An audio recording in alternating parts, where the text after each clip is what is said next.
السلام علیکم گائز، امید کرتی ہوں کہ آپ سب خیریت سے ہوں گے۔ الحمدللہ ہم سب ٹھیک ہیں۔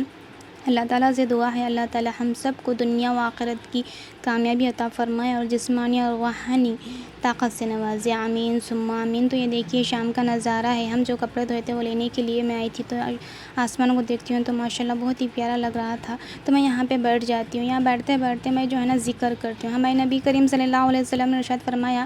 کہ لا الہ الا اللہ کو کثرت سے پڑھا کرو، اس سے ہمارا ایمان مضبوط ہوتا ہے، اور سب سے افضل ذکر بھی لا الہ الا اللہ ہے۔ تو اسی لیے ہمیں جب بھی وقت ملے، جب بھی ہم خالی ہو تو ہمیں لا الہ الا اللہ کا ذکر کثرت سے کرنا چاہیے، کیونکہ اس سے جو ہے نا ہمارا ایمان جو ہے نا مضبوط ہوتا ہے۔ جیسے دل کو زنگ لگ جاتا ہے نا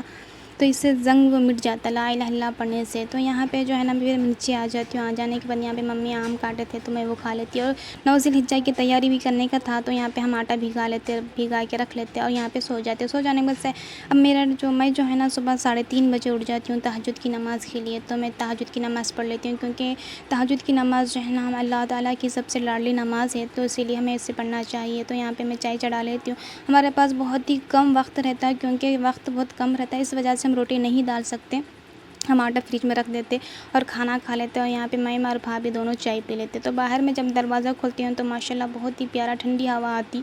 اور جو ہے نا ابھی اندھیرا ہی رہتا، صبح نہیں ہوتی، تو پھر اس کے بعد ہم تھوڑی دیر یہاں پہ ٹہلتے، تھوڑی دیر باتیں کرتے، پھر اس کے بعد جو ہے نا پھر ہم اندر چلے جاتے اور فجر کی نماز کا انتظار کرتے تاکہ فجر کی نماز ہو جائے، ہم فجر کی نماز پڑھ کے کچھ دیر آرام کریں۔ یہاں پہ جو ہے نا ہم فجر کی اذان کا انتظار کر رہے تھے، اور فجر کی اذان ہو جاتی تو میں یہاں پہ جو ہے نا فجر کی نماز ادا کر لیتی ہوں۔ ادا کرنے کے بعد میں سونے چلے جاتی ہوں، کیونکہ مجھے جو ہے نا اگر روشنی روم میں آئی تو مجھے بالکل بھی نیند نہیں آتی، تو میں چاہ رہی تھی کہ جیسا ہی صبح کی روشنی گرنے سے پہلے مجھے نیند لگ جائے، تو اسی لیے میں جلدی جلدی سونے کی کوشش کر رہی تھی، مگر مجھے نیند لگے تک 7 ساڑھے 7 ہو گئے تھے، تو پھر 7 ساڑھے 7 کے بعد مجھے نیند لگنے کے بعد میں 9:30 بجے اٹھ گئی۔ اٹھ جانے کے بعد صبح ہو گئی تھی، پھر صبح ہونے کے بعد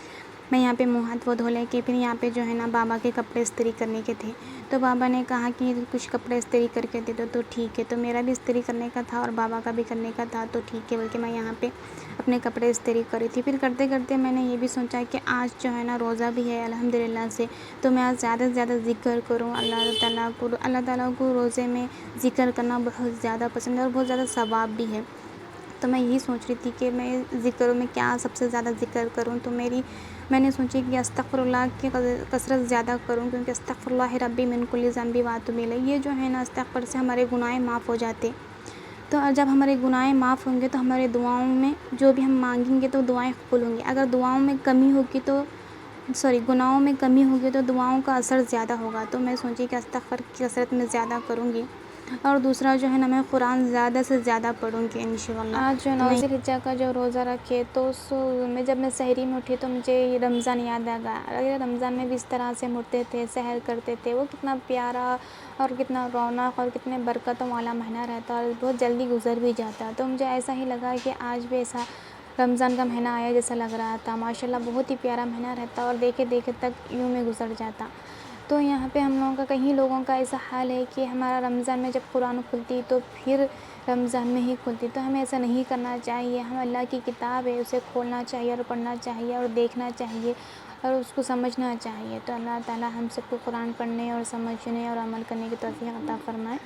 آمین ثم آمین۔ تو یہاں پہ جو ہے نا میں بابا کے کپڑے استری کر لیتی ہوں، پھر میں اپنے بھی کپڑے استری کر لیتی ہوں، کر لینے کے بعد جو ہے نا کل جو ہے نا عید ہے، تو الحمدللہ ہمیں عید کی بھی تیاری کرنا ہے۔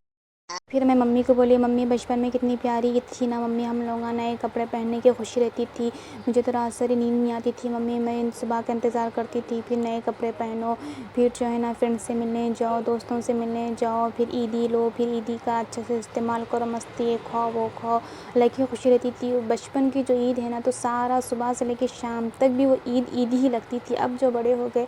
تو اب 2-3 گھنٹے کچھ گزرتے کہ عید ختم ہو جاتی ہے ایسا لگتا، مگر ہمیں بچپن کی عید ہی الگ رہتی، تو ممی بولتے کہ تم لوگ اب کون سے بڑے ہو گئے، ابھی بھی تو بچے ہی ہیں، مگر ماں باپ کی محبت ہی ایسی رہتی ہے کہ چاہے اولاد جتنی بھی بڑی کیوں نہ ہو جائے، مگر ماں باپ کے لیے اولاد چھوٹی ہی لگتی، مگر صرف ماں باپ کے لیے لگتی ہے، ورنہ دنیا والوں کے لیے بالکل بھی نہیں لگتی، دنیا والے تو بڑے ہی سمجھتے ہیں ہمیں،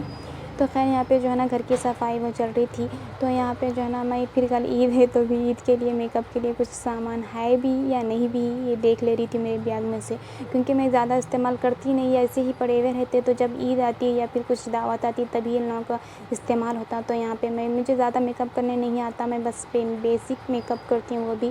کیا ایسا ویسا ہی کر لیتی ہوں، اتنا پرفیکٹ نہیں ہوں میں میک اپ میں۔ تو یہاں پہ میں دیکھ لے رہی تھی یہ چیزاں ہیں یا نہیں ہے، اگر نہیں ہے تو پھر میں کچھ لا لوں، مگر الحمدللہ سے سب تھے، تو جو بھی ہے ایسے ہی ہے میرے پاس، زیادہ کرتی ہوں نہیں، اور زیادہ کچھ کرنے کے لیے مجھے آتا بھی نہیں،